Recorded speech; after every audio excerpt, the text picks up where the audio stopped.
dalam Muat Sunday School. Wah, Bibi, kamu tahu nggak kamu itu ciptaan siapa?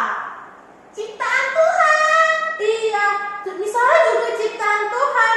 Kita semua yang Tuhan ciptakan ini spesial loh. Jadi, karena kita spesial dan diciptakan sama Tuhan, kita mau berterima kasih sama Tuhan karena Tuhan sudah menciptakan segalanya untuk kita. Jadi, teman-teman di rumah, sebelum kita nyanyi, yuk sama-sama kita berdoa dulu. 5, 5, 10. Semua tutup mata ya. Tuhan Yesus yang baik, terima kasih karena Tuhan telah menjagai kami sepanjang minggu ini. Tuhan berkati ibadah kami dari awal, pertengahan, hingga akhir. Dalam nama Tuhan Yesus kami sudah berdoa. Amin. 3, yuk sama-sama kita bilang music.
Dimanapun kita berada. Jadi walaupun kita cuma di rumah saja, kita juga harus nyanyi dan memuji Tuhan bersama-sama. Yuk sama-sama kita bilang music.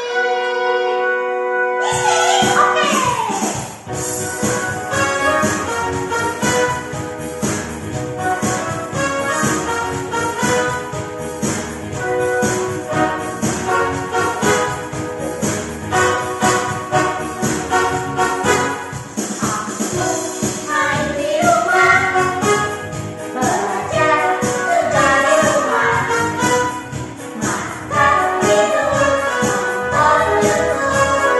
Sudah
teman-teman, selamat pagi. Sudah siap mendengar teman-teman?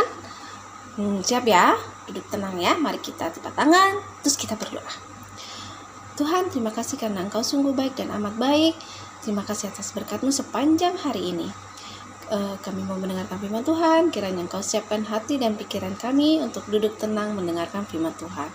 Terima kasih Yesus. Haleluya. Amin. Nah teman-teman, hari ini Miss mau bercerita tentang persahabatan, kasih persahabatan. Siapa yang punya sahabat di sini? Pasti semua punya kan? Apa sih sahabat itu? Sahabat itu teman yang sangat dekat dengan kita. Kita bisa berbagi suka, berbagi duka, berbagi cerita, berbagi makanan, semuanya kita bagi. Kalau dia susah kita bantu, seperti itu sahabat. Nah dalam Alkitab ada tokoh yang bersahabat juga, namanya Daud dan Yonatan. Mereka sangat dekat sekali, dua orang sahabat ini. Mereka selalu bersama-sama. Tapi pada suatu hari ayahnya Yonatan yang bernama Raja Saul pergi berperang. Dia berperang, dia ajak si Yonatan ini anaknya, ayo kita perang. Nah di medan perang si Raja Saul dan Yonatan ini, ayah dan anak ini ternyata kalah. Sudah kalah, gugur pulang dia. Akhirnya gugur dia di medan perang. Matilah mereka. Nah si Daud, sahabatnya Yonatan, mendengar dari kabar-kabar bahwa sahabatnya ini sudah mati. Bersedihlah dia. Oh Yonatan, menangislah dia. Yonatan sahabatku, kenapa engkau meninggalkan aku? Bersedihlah dia. Berselang tidak lama kemudian, si Daud ini diangkat Tuhan menjadi seorang raja. Nah, seperti inilah si Raja Daud ini. Raja Daud ini diangkat raja. Lalu dipakaikannya dia mahkota. Indah ya mahkotanya ya. Dipakaikan mahkota. Lalu dia dibawa ke dalam istana yang besar dan megah. Tinggallah dia di dalam istananya. Nah, si Raja Daud ini di dalam istananya ini dia merenung, dia teringat akan si Yonatan. Oh Yonatan sahabatku, oh dia ingat, aku pernah berjanji dengan Yonatan bahwa aku akan mengasihi sahabatku Yonatan sampai ke anak cucunya. Aku akan mengasihi dia. Lalu carilah hamba si Yonatan ini. Cari hamba Yonatan. Lalu ketemulah seorang hamba yang bernama Ziba. Ziba datanglah menghadap kepada si Raja Daud. Raja Daud bertanya kepada Ziba, apakah masih ada keturunan dari Yonatan? Katanya. Ziba menjawab, oh masih ada tuanku, masih ada. Dia seorang anak laki-laki yang timpang kakinya. Lalu si Daud bilang, cari dia, bawakan dia kepadaku. Lalu dibawakanlah Mephiboset. Nah inilah Mephiboset. Ziba membawa seorang anak laki-laki yang timpang kakinya yang bernama Mephiboset. Inilah keturunan dari si Yonatan. Lalu si Daud berkata kepada si Mephiboset, jangan takut, aku sahabat ayahmu, aku mengasihi ayahmu, begitu juga dengan engkau sebagai anak cucunya. Gitu. Tinggallah di istana ini. Jangan takut. Maka dia tidak takut. Mulai sekarang engkau boleh tinggal di dalam istana, makan bersama aku dan bermain bersama anak-anakku. Lalu berbahagialah kedua orang ini. Si Mephiboset, oh terima kasih, dia mengucapkan terima kasih. Terima kasih tuanku karena mulai sekarang aku tidak kesusahan lagi. Nah inilah kisah tentang kasih dua orang sahabat. Nah teman-teman, dari kisah Daud dan Yonatan ini kita bisa belajar bahwa kita harus bisa mengasihi semua orang. Kita mengasihi keluarga kita mengasihi teman kita mengasihi sahabat-sahabat kita mengasihi semua orang tanpa membedakan apakah dia punya kekurangan atau dia tidak punya kekurangan. Tuhan mau kita mengasihi semua orang yang ada di dunia. Fokuskan citanya. Nah, sekarang mari kita masuk ke dalam doa. Doa penutup, mari kita tutup mata dan lipat tangan. Tuhan Yesus, terima kasih karena Engkau memberikan kami pelajaran yang sangat berharga. Tuhan mau kami mengasihi semua orang yang ada, tanpa kami membedakan. Ajar kami Tuhan memiliki hati yang tulus dan penuh dengan kasih. Terima kasih Yesus. Hanya di dalam nama Tuhan Yesus kiranya kami berdoa, mengucap syukur dan membawa pulang pelajaran hari ini dengan baik. Haleluya. Amin.